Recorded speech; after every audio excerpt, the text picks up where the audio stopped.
Olá, boa tarde para você. Hoje o Band Cidade Entrevista será dividido em dois temas. No primeiro bloco vamos falar sobre o inverno amazônico e no segundo sobre o que o consumidor deve fazer para gastar menos e evitar ter o nome sujo na praça.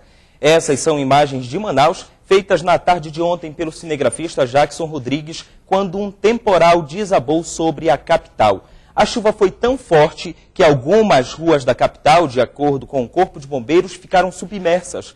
Árvores vieram abaixo e o Corpo de Bombeiros registrou pelo menos 10 chamados de emergência. As imagens revelam um cenário já conhecido pelo manauense. É neste período, começo do ano, que o inverno amazônico entra em ação e traz muitos prejuízos. E não é apenas aqui na capital. No interior do estado, pelo menos 8 municípios já decretaram situação de emergência. Mas o que causa as fortes chuvas? Por que o nível dos rios sobe de forma tão acelerada a ponto de oferecer risco aos moradores? E o que a meteorologia prevê para os próximos dias? Isso quem responde neste primeiro bloco é a chefe do 1º Distrito de Meteorologia do Instituto Nacional de Meteorologia, Lúcia Goulart, que está no nosso estúdio. Lúcia, boa tarde, bem-vinda ao Band Cidade Entrevista. Obrigada pelo convite. Lúcia, o manauense já conhece bem este período chuvoso, porém, cada ano parece que as chuvas estão mais fortes. O que é que causa isso? Bom, o fenômeno Laninha tem ocorrido com bastante frequência e, inclusive, nós não temos mais normalidade desde 2003, porque nós tivemos fenômenos El Niño alternado com fenômenos Laninha. Este ano é o Laninha, que tem consequências diferentes do outro. Um causa secas na Amazônia, que foi responsável pela maior seca da história em 2010, e o Laninha, que é o que está ocorrendo agora, foi o responsável pela maior enchente em mais de 100 anos em Manaus, em 2009. Este fenômeno Laninha, ele já deve, agora, a partir do mês de março, se desintensificar. Portanto, a partir de junho apenas, é que as chuvas deverão normalizar aqui em Manaus e grande parte da Amazônia.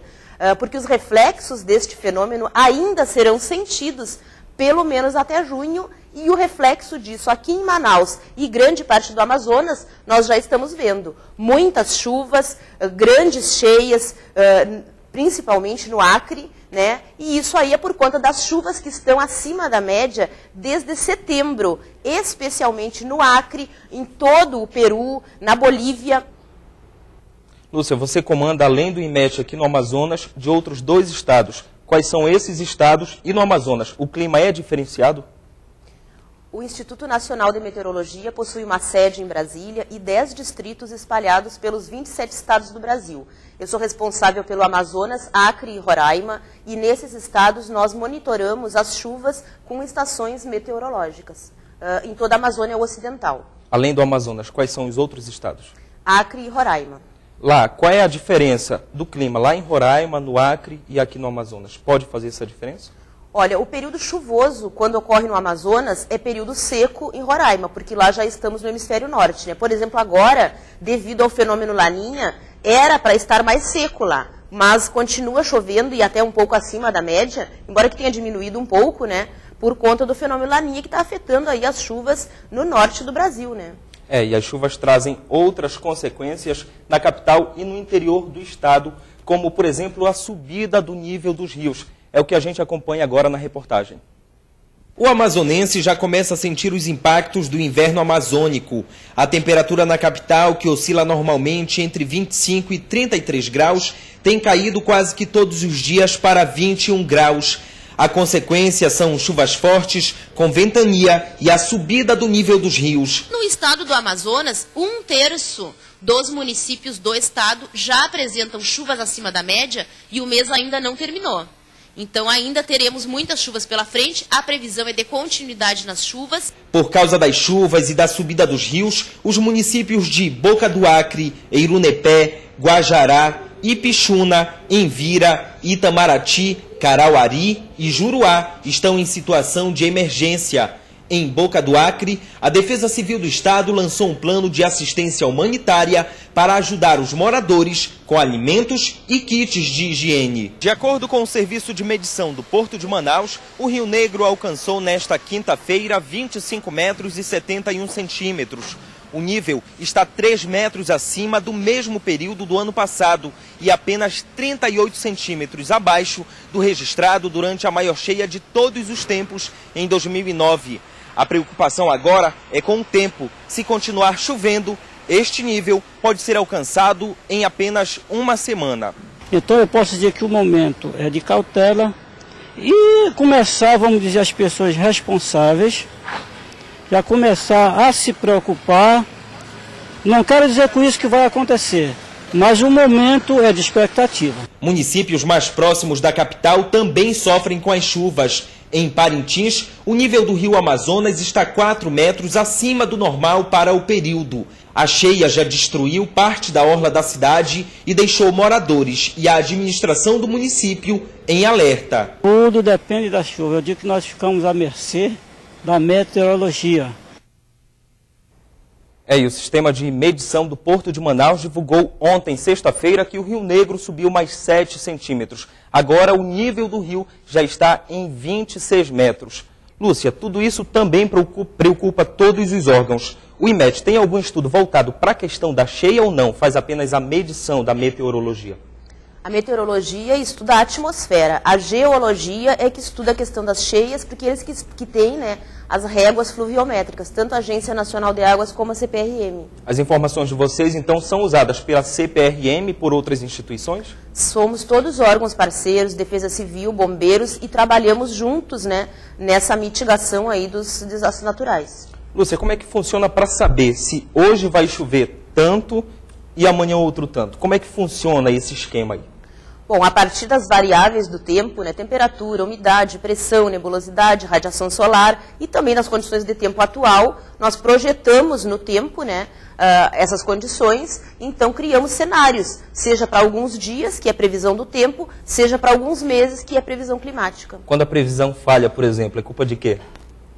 Olha, a previsão do tempo, a margem de acerto é acima de 95%. Agora, as previsões climáticas, elas chegam a mais de 50%, e isso é no mundo inteiro. Ainda tem muitos estudos, né, em andamento para melhorar as previsões climáticas. Mas a previsão do tempo é muito boa. Mas por que essa mudança brusca de temperatura? Anteontem, quinta-feira, por exemplo, fez sol e na sexta-feira choveu muito. Por que essa mudança? A gente vê que um dia faz sol, outro faz chuva. Exatamente por isso. Nós temos uma grande concentração de nebulosidade na atmosfera, portanto a radiação solar não consegue incidir diretamente na superfície e, portanto, aquecer. Então, tendo esses dias mais nublados, a temperatura mínima fica em torno de 21 graus e a máxima 24, 25, por conta desse grau excessivo de umidade no ar. Para amanhã, domingo, por exemplo, tem como dizer como é que vai ser o tempo? Tem como fazer uma previsão? A notícia boa para os próximos meses é que a temperatura em Manaus e grande parte da Amazônia vai estar agradável. Vai estar aí bem, até em algumas localidades, abaixo da média para o período, por conta das chuvas que deverão continuar, e teremos aí muitos dias nublados e, portanto, com temperaturas agradáveis para o período. Agora, além das chuvas, vêm os trovões, raios e ventanias. O que explica isso, principalmente nesta época que a gente vê que vem com mais frequência? O fenômeno Laninha, ele está fazendo o quê? Jogando pulsos de umidade na região amazônica. Para termos nuvens carregadas, precisamos de muita umidade e muito calor. Isso o ano inteiro temos disponível na Amazônia. O fenômeno Laninha ainda intensifica mais ainda a concentração de água dentro das nuvens, que já, por si só, sempre estão presentes aqui na região. Então, com isso, nós temos maior volume de chuva, em termos de volume mesmo, né, quantidade de chuva, temos maior número de dias com chuva, e isso aí tudo influencia, né, na temperatura também, que diminui por conta do volume grande de chuvas que está acontecendo em toda a Amazônia. Pode acontecer, por exemplo, de chover mais, suponhamos hoje sábado, pode acontecer de chover mais aqui na capital do que no outro lado do rio, no município perto, aqui em Manacapuru? Com certeza, isso aí tem a ver com os microclimas. A própria cidade de Manaus, a capital Manaus, nós podemos definir como 1/10 é a cidade, né? Os outros 9/10 é município. O município é bem maior que a cidade. Chove muito mais no município do que na cidade, efeito ilha de calor. Evapora na cidade, chove nas bordas. Então, Figueiredo, o Rio Urubu, Itacoatiara, Manacapuru, Capiranga são municípios que já choveu o dobro do que choveu aqui em Manaus. E como também explicar que, por exemplo, aqui no Aleixo está chovendo agora mas num bairro vizinho, São Francisco, não está. Por que isso acontece? Dentro da mesma cidade, um ponto está chovendo e no outro não. Devido aos microclimas, a variabilidade espacial, tanto da chuva como da temperatura, é bem diferenciada. Se no centro da cidade, de repente, está 40 graus, aqui no Aleixo, que é a área mais alta da cidade, pode estar 2 a 3 graus menos. Então, isso aí também influencia nas chuvas e no tipo de nuvem que vai se formar em determinada área da cidade. Tem áreas da cidade que tem nuvem de 11 quilômetros de altura, 11 mil metros de altura. Tem outras nuvens que têm 6 quilômetros, 6 mil metros de altura. Então, algumas nuvens têm o topo congelado. Então, nuvens que têm o topo congelado, se não tiver a devida temperatura dentro da nuvem, essa nuvem pode causar chuva de granizo, que é o gelo que não deu tempo de derreter ao longo desses 11 quilômetros, chega em forma de gelo mesmo, que é o granizo, né? Ok, Lúcia, nosso tempo está terminando. Qual a dica que dá para alguém de casa agora nesse período de chuva?